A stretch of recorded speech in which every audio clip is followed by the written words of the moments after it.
Hello friends, let us now learn about some diseases, that is tumors of the lung. So if you see in the tumors of the lung, first we will see some benign tumors of the lung. In the benign tumors of the lung, the first benign tumor of the lung is called as pulmonary hamartoma.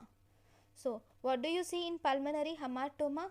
Pulmonary hamartoma is actually the most common benign tumor of the lung, and it is most commonly seen in males. It is the most common benign tumor of the lung is pulmonary hamartoma, seen in males, and this pulmonary hamartoma is associated with a type of calcification which is called as popcorn calcification is seen in pulmonary hamartoma. This is located most commonly in the periphery. Okay, so we will see some important. I'll show you the picture of pulmonary hamartoma. Just a minute. So this is the picture of a pulmonary hamartoma which you can see in the X-ray, which shows popcorn calcification. Similarly, here you have pulmonary hamartoma which does not show specific features, but here you can see the pulmonary hamartoma here with specific features. Okay, next, the next lesion is bronchial adenoma. Okay, then we have then the next tumor which is seen important here is bronchial adenoma. So what do you see in this bronchial adenoma? The most common adenomatous lesion in bronchial adenoma is carcinoid tumor, and this bronchial adenoma has most common frequent symptoms of episodes of hemoptysis are seen in bronchial adenoma. The most common symptom is frequent episodes of hemoptysis in bronchial adenoma. Most common adenomatous lesion is carcinoid tumor. Here the treatment is by surgical excision. You will have to remove the tumor. So there is one thing which is important here. So we will see some miscellaneous points, especially from pathology, about bronchial adenoma. These bronchial adenoma are hypervascular and they can bleed profusely. So because they can bleed profusely, that is the main reason why recurrent episodes of hemoptysis is the most common manifestation.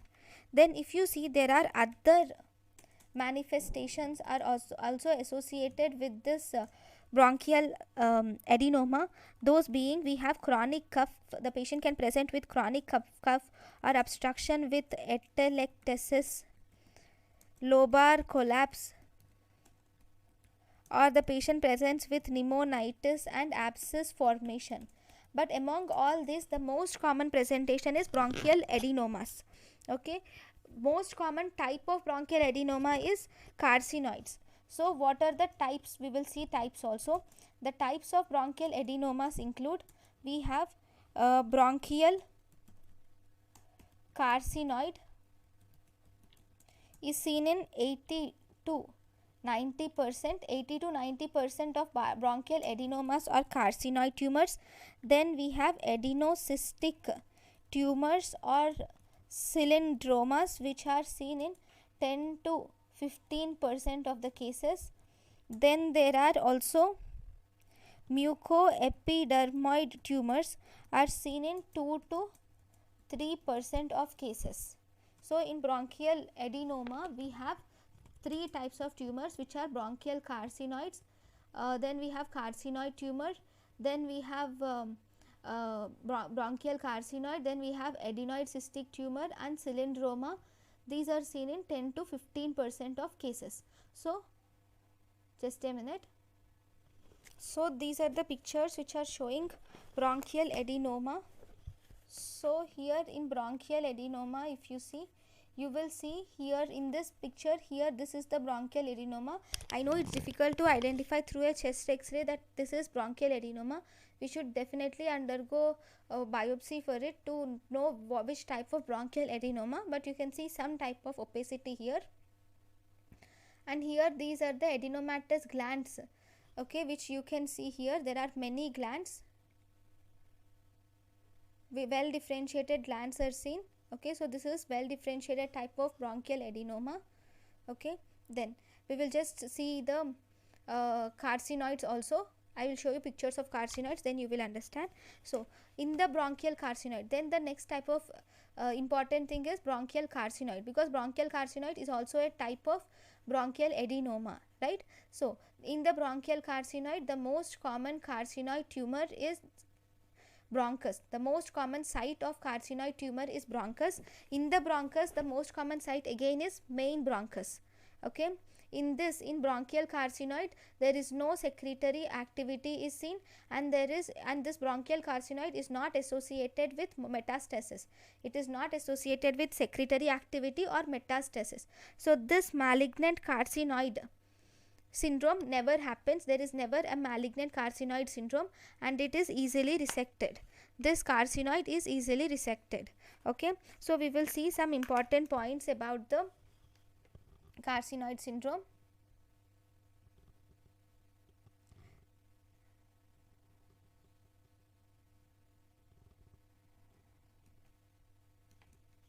So we will see some important points about carcinoid syndrome. Just a minute. Yeah, these are from pathology. So if you see bronchial carcinoid,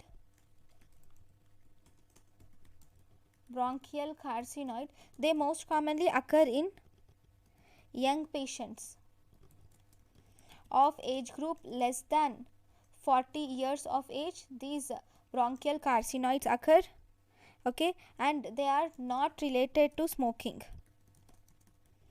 They are not related to smoking, and they are most commonly confined to main stem bronchi.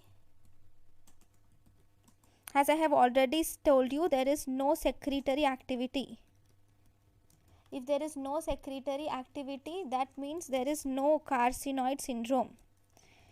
Though it is a carcinoid, it does not produce carcinoid syndrome commonly. Okay, that we should remember. In bronchial carcinoids, they do not produce carcinoid syndrome. And one more important thing is, there is no metastasis. They can be easily resected, right? What is the most common presentation?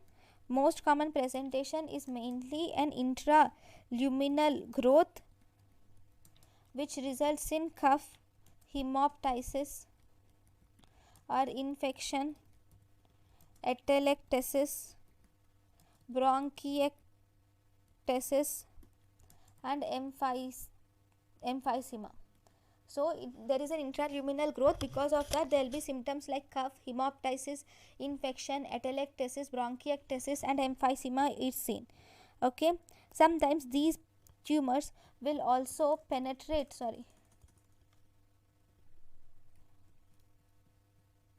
sometimes if you see, these tumors also penetrate the bronchial wall to fan out in peribronchial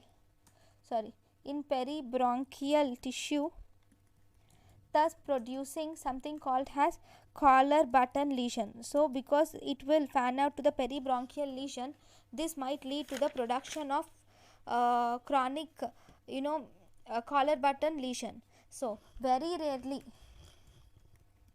rarely they can also, some bronchial carcinoid can produce carcinoid syndrome, leading to features of flushing, diarrhea and cyanosis, and they can metastasize also, but this occurs very rarely. Okay, so these are the important points about the bronchial carcinoids. Okay, so these are some important points from the pathology.